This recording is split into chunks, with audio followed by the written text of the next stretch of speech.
Hello ట్రైనీలు, ఈరోజు మనం lesson plan preparation గురించి నేర్చుకోబోతున్నాము.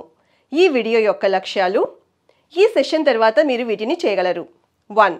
ఒక పాఠాన్ని ప్లాన్ చేయడం యొక్క ప్రాముఖ్యతను పేర్కొనండి. 2. ఒక పాఠాన్ని ప్లాన్ చేయడం వల్ల కలిగే ప్రయోజనాలను పేర్కొనండి మరియు పాఠ్య ప్రణాళికను సిద్ధం చేయండి. ప్రారంభిద్దాం. లెసన్ ప్లాన్ చేయడానికి ముఖ్యమైనవి. ఒక ఇన్స్ట్రక్టర్ ఏ విషయాన్నైతే నేర్పిస్తున్నారో ఆ విషయాన్ని నేర్పించడానికి ఆయన సమయాన్ని కేటాయించాలి, లేదా ఆయన నేర్పిస్తున్న విషయాల్ని అప్-టు-డేట్గా ఉంచుకోవాలి.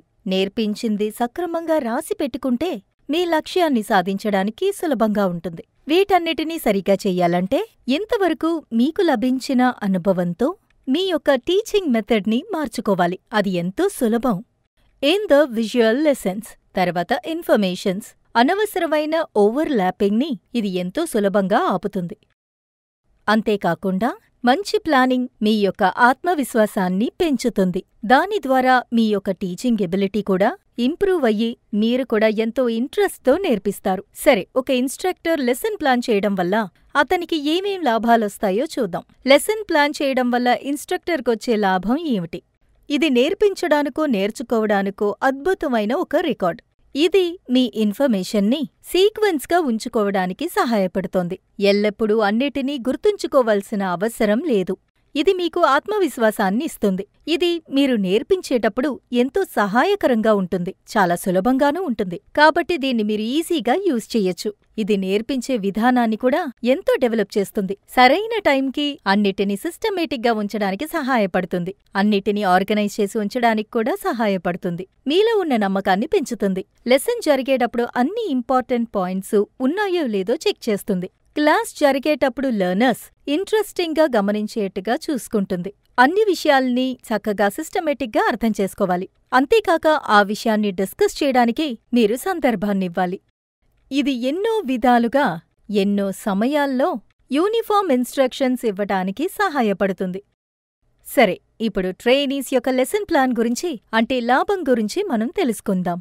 ట్రైనీస్ యొక్క లెసన్ ప్లానింగ్ నుంచి వచ్చే లాభం. ఇన్స్ట్రక్టర్ మనకొక విషయాన్ని నేర్పించేటప్పుడు అందులో మనం పాల్గొనాలి. అప్పుడే నేర్పించే ట్రైనీస్కి కూడా ఆసక్తి కలుగుతుంది. ఒక ఇన్స్ట్రక్టర్ అన్ని సబ్జెక్ట్స్ని డీటెయిల్డ్గా అర్థమయ్యేట్టుగా నేర్పించడానికి సహాయపడుతుంది. అప్పుడే ట్రైనీస్లో ఆత్మవిశ్వాసం పెరుగుతుంది. వాళ్లు కూడా చక్కగా నేర్చుకోగలరు. దీని ద్వారా వేరువేరు లెవెల్స్లో ట్రైనీస్కి నేర్పించాలన్న ఉద్దేశం కూడా వాళ్లకి కలుగుతుంది. ఇక్కడ విజ్డమ్ అనే జ్ఞానాన్ని షేర్ చేయడం జరుగుతుంది. ఎందుకంటే ఇన్స్ట్రక్టర్ ఒక లెసన్ని పూర్తిగా అర్థం చేసుకుని తర్వాతే నేర్పిస్తారు. మనం లెసన్లో ఉన్న టిప్స్ని బాగా అర్థం చేసుకోవాలి. ఇప్పుడు ఒక బేసిక్ అయిన లెసన్ ప్లానింగ్ గురించి మనం తెలుసుకుందాం. ట్రేడ్. మీ ట్రేడ్ని స్పెసిఫై చెయ్యండి. Module or unit. Reference to syllabus. Date. ఏ రోజు లెసన్ ప్లాన్ ప్రిపేర్ అయింది. టైం. నేర్పించడానికి ఎంత సమయం పట్టింది. Lesson number. Refer to syllabus. Number 1. Preparation. Title. Lesson heading. First 1. Objectives. ఈ లెసన్ని చదివిన తర్వాత ట్రైనీస్ అన్నిటినీ అర్థం చేసుకుంటారు. 1. లెసన్ని లాజికల్ సీక్వెన్స్లో ముఖ్యమైన పాయింట్స్ని నేర్చుకోవటం. 2. మెజరబుల్ యాక్షన్ వర్బ్ ద్వారా మీ ఉద్దేశాన్ని రాయాలి. 3. ఒక క్లాస్లో ప్రెజెంటేషన్ జరుగుతుండగా ఎక్కువ సమయం తీసుకోకూడదు, అలాగే షార్ట్గాను ఫినిష్ చేయకూడదు. కనీసం 2 లేదా మాక్సిమం 4 ఆబ్జెక్టివ్స్ ఉండాలి. 2. చదువు నేర్పించడానికి అవసరమైన టూల్స్. ఇందులో ఏమేముండాలి? CB, WB, duster, charts, projector, transparency, model, pointer, etcetera.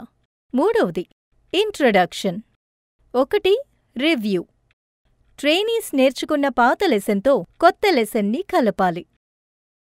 2. Motivation. వాళ్లని చదవడానికి ప్రోత్సహించాలి. దాని ఉద్దేశమేమిటో కూడా తెలియచేయాలి. 2. Presentation. Developments or topics. Information points, hints. Development of preparation step. ఆ టాపిక్కి సంబంధించిన ముఖ్యమైన పాయింట్స్ మరియు దాని అర్థం. Spot hints, symbols, circuits, topic charts, transparency, etcetera. ఆబ్జెక్టివ్స్కి సంబంధించిన టాపిక్స్ ఆర్ టర్మ్స్. 3. అప్లికేషన్. నేర్చుకున్న విషయాల్ని మీరు అప్లికేషన్లో పెట్టాలి. అది నేర్చుకునే విధానంలో తెలుస్తుంది. నేర్చుకున్న విషయాల్ని కొత్త రకంగా, క్లిష్టమైన పరిస్థితిలో కరెక్ట్గా ఉపయోగించే స్మార్ట్నెస్. ట్రైనీస్ ప్రాబ్లమ్స్ని సాల్వ్ చేస్తున్నారో లేదో మీరు చూడాలి. అంతేకాదు, సిద్ధాంతాల్ని, రూల్స్ని ఎంతవరకు ఫాలో అవుతున్నారో చెక్ చెయ్యాలి. డెవలప్మెంట్కి సంబంధించిన క్వశ్చన్స్ అడగాలి. రీసెర్చ్కి సంబంధించినవి అడగాలి. ట్రైనీస్తో ఈ విషయాలన్నీ చర్చించాలి. మామూలు క్వశ్చన్స్ కూడా అప్పుడప్పుడు అడగాలి. సమ్మరీ. ఆబ్జెక్టివ్స్ని రిఫర్ చేయటానికి లెసన్ని రెండోసారి చదివి చూడండి. 4వది టెస్ట్. అసైన్మెంట్. 1. ట్రైనీస్ దగ్గర అడగవలసిన క్వశ్చన్స్ ఆబ్జెక్టివ్ అండ్ సబ్జెక్టివ్ 2 రకాలుగానూ ఉండాలి. 2వది, ఒక సపరేట్ అసైన్మెంట్ షీట్ని ఖచ్చితంగా ఇవ్వాలి. రిఫరెన్స్ కోసం పుస్తకం యొక్క పేరు, ఇంకా ఆథర్ పేరు ఉండాలి. నెక్స్ట్ లెసన్ గురించి వాళ్ళని అడగండి. ఏం నేర్పిస్తున్నారు? ఒక మంచి లెసన్ ప్లానింగ్ అంటే ఏమిటో మీకిప్పుడు బాగా అర్థమయ్యి ఉంటుంది. ఇప్పుడు ఒక కంప్యూటర్ నెట్వర్క్కి సంబంధించిన లెసన్ ప్లాన్ గురించి మనం తెలుసుకుందాం. Trade, computer, date. Lesson number 4. Module or unit.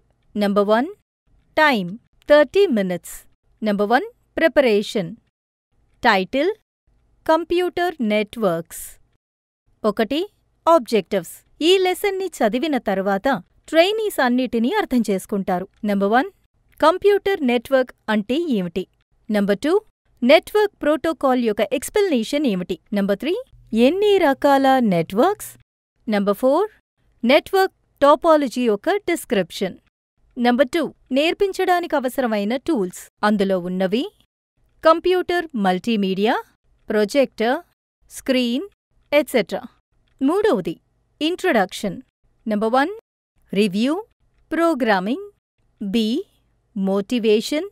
Computers and network different ప్లేసెస్ని లింక్ చేస్తుంది. 2వది presentation. Developments or topic. Information points, hints. Number 1 computer network collection of hardware, components and computers మరియు interconnecting channels. ఇది మొత్తం ఇన్ఫర్మేషన్ని share చేయటానికి మీకు ఉపయోగకరంగా ఉంటుంది. 4వది మీరు ప్రొజెక్టర్ని ఉపయోగించొచ్చు. నెట్వర్క్. 2వది protocol. Communication protocols define the rules and data formats.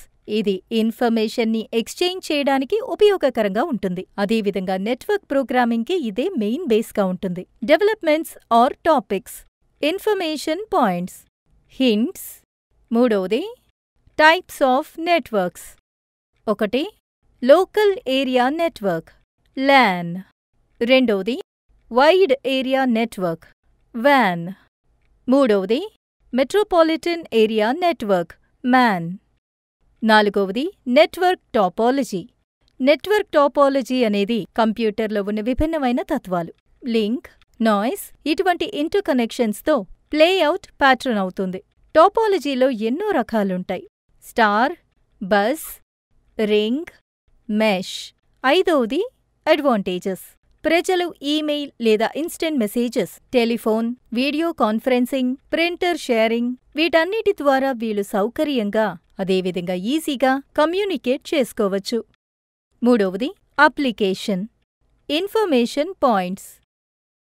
1 computer network అంటే ఏమిటి? 2వది కంప్యూటర్ నెట్వర్క్ వల్ల వచ్చే లాభాలు ఏమిటి? 3వది నెట్వర్క్ టాపాలజీ అంటే ఏమిటి? సమ్మరీ. లెసన్ యొక్క సమ్మరీ, దాని definition, protocol, types of network, topology, diagram. 4వది టెస్ట్. అసైన్మెంట్. అసైన్మెంట్ షీట్ని సపరేట్గా జాయిన్ చేయాలి. రిఫరెన్స్ ఆండ్రూ ఎస్ టెనెంబామ్ ద్వారా computer network. Next lesson internet. సరే, ఇంతవరకు మనం ఏవేం నేర్చుకున్నామో చూద్దాం. లెసన్ ప్లానింగ్ యొక్క ఈ లెసన్ ఎంత ముఖ్యమైందో చెబుతోంది. ఇన్స్ట్రక్టర్స్ మరియు ట్రైనీస్ దీనివల్ల అడ్వాంటేజ్ పొందేట్టుగా చూస్తున్నాం. మంచి లెసన్ ప్లానింగ్ ఇక్కడ తయారవుతుంది. ఈ సెషన్లో బోధించిన ప్రతిదాన్ని మీరు అర్థం చేసుకున్నారని ఆశిస్తున్నాను. మరో వీడియోలో మళ్ళీ కలుద్దాం. అప్పటి వరకు ధన్యవాదాలు మరియు గుడ్ బై.